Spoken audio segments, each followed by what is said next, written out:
one of the big teams that we haven't really touched upon today, and we should, and that is Liverpool, who have very quietly gone about their business, unbeaten in pre-season. Very good win, of course, last night as well, without breaking into the transfer market yet. And Arne Slot the other day was saying, well, it's very hard to find the right sort of players. And obviously he wants to make sure that whoever comes in brings with them the ethos that he is now going to implement at Anfield. I mean, are they in desperate need of reinforcements at the moment? You've always, of course, got to strengthen to stay ahead of. Yeah, I think you have. I mean, desperate need, no, but should they? Absolutely. And I think pre-season, you do have to be careful because, sometimes you can read too much into losses and sometimes you can read too much into wins. Like, I think it's 3 wins out of 3 and obviously they beat United 3-0, but they conceded chances. And Kelleher was arguably, if not one of their best players, the best player. So you have to be careful with saying, okay, pre-season has gone well, but listen, I'm not going to tell Arne Slot or Liverpool how to sort of deal with things. They know exactly what they need to do. I thought what Jurgen Klopp did last season, don't forget, 12 months ago, their whole midfield was gutted, with the likes of Jordan Henderson gone and also James Milner. I think there were 2 big characters off the pitch as much as on it. And the way that the new players came in, I think surprised us all. 12 months ago, not really many were saying they got a chance at the title, and yet after winning the Carabao Cup, people were talking about the quadruple. They fell away.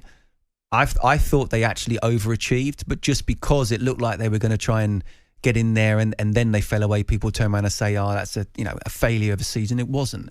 It was always going to be a rebuilding season. Now it's even more so because the manager's gone. I like Arne Slot. I like it. I like the way he's come across. He's typically Dutch in terms of, he's confident in himself.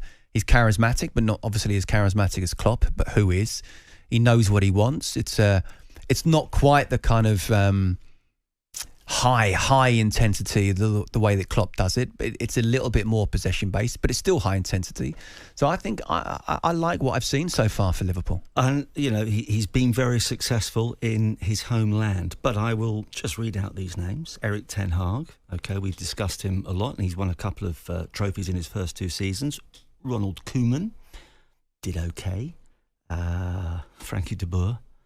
How many games did he survive at? Not many. Survive. 4 or 5 games. Didn't score a goal. 4 league games, I think. 4 league games, yeah. and he was out.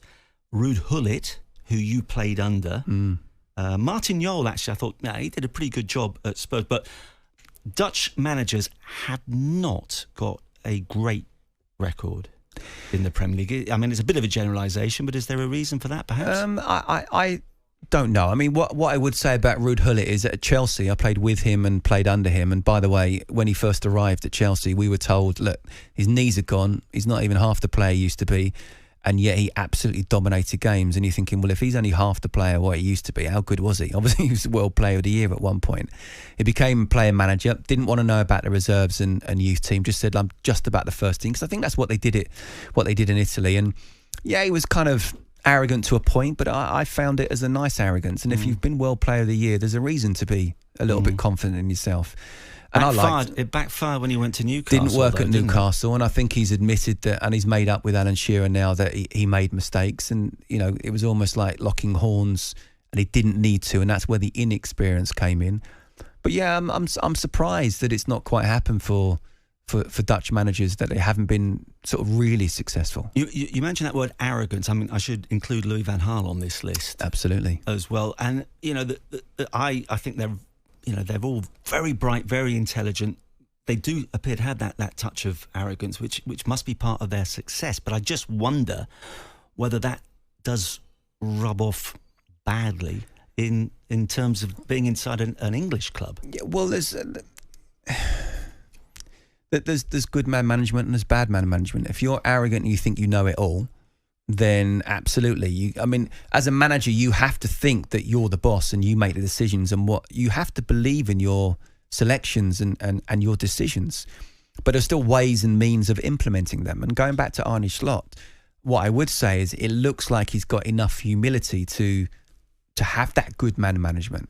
And that's where, he's taken over. I mean, it's, people say it's like following Fergie or following Arsene Wenger. I think Liverpool are in a much better position than United were and Arsenal were when those big names went. So, and I also think it's probably done him a favour that he didn't win the quadruple. Yeah. I mean, trying to follow that. No, definitely. You know, that's impossible. Impossible. So, listen, they won a trophy. They fell away. There's obviously improvements to be made. I think they're starting well, but I still feel they're going to need... Interesting to see whether they go for strikers or not. I like Darwin Nunez, but again, I mentioned earlier in the way that he doesn't look like that natural scorer. Jota is. Luis Diaz on one side. Salah looks like he's ripping it up again now. They've got a lot of good players and a lot of good attacking talent and a lot of good youngsters. So maybe it's a question of actually, we talked about can't win anything with kids and you know, that sort of class of 92. Maybe this is something similar and they know that. Yeah, well, it'll be very interesting to see if Arne slots in. On AM, on DAB, via the talkSPORT app and on your smart speaker. talkSPORT.